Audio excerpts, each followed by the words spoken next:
If you are asking whether Ayanokoji is a good or a bad person, the answer might be way more complicated than you expect. It's true that he had done a lot of bad things, but since he grew up in the White Room, it's hard to judge Ayanokoji for his coldness and lack of empathy. However, it's not like he always becomes a victim of his father, because there are a few moments where Ayanokoji actually does something bad with a full awareness that what he did is wrong.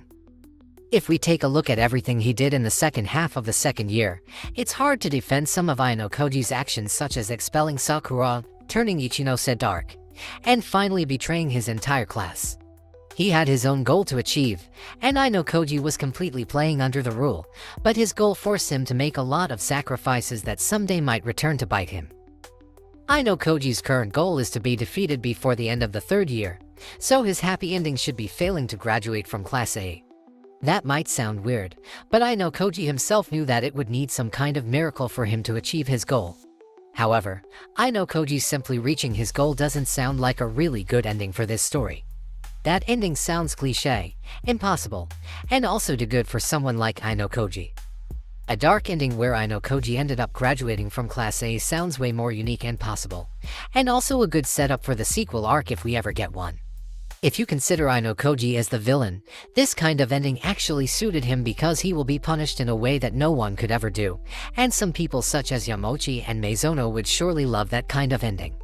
If we judge him only by his bad decision, Ayanokoji is not someone who deserves a happy ending in a fictional story.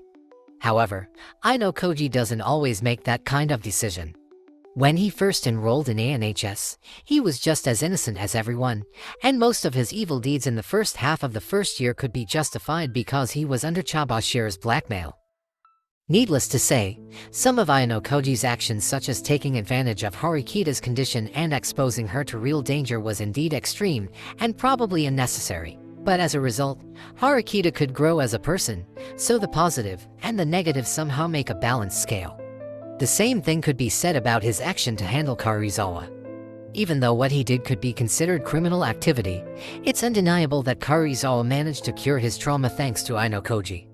Ayanokoji influenced a lot of people, and even though not everything he did was purely his goodwill, some people ended up falling for him and thinking of him as their good friend.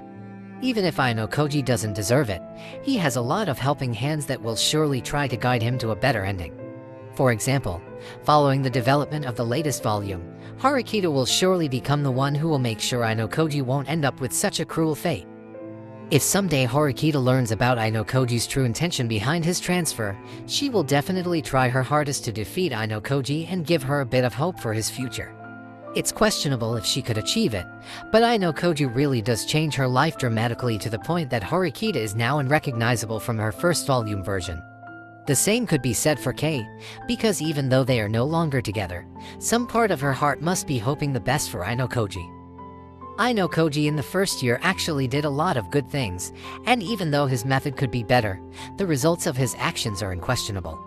His character only started to be hated after his controversial decision to expel Sakura, and it only became worse when he took part in changing Ichinose.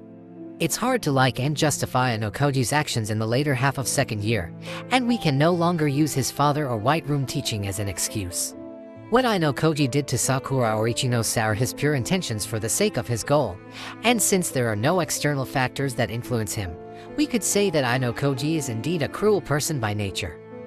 It's better to think of Ayanokoji as some neutral character who only acts without considering if it's right or wrong, but simply following his curiosity. However, looking at how extreme Ayanokoji's curiosity could be, it somehow makes you wonder if it's the right thing to support him achieving his goal. After all, the current Ayanokoji is more suitable to be called a villain instead of a hero.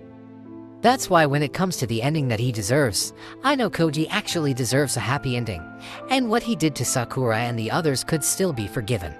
However, with each volume passed, it will become harder for us to like Ayanokoji as a character. There is no telling what he would do for the sake of his curiosity, and if you need an example of how far he could go, the latest volume already mentioned that he will be experimenting on Hiyori to see how far he could feel.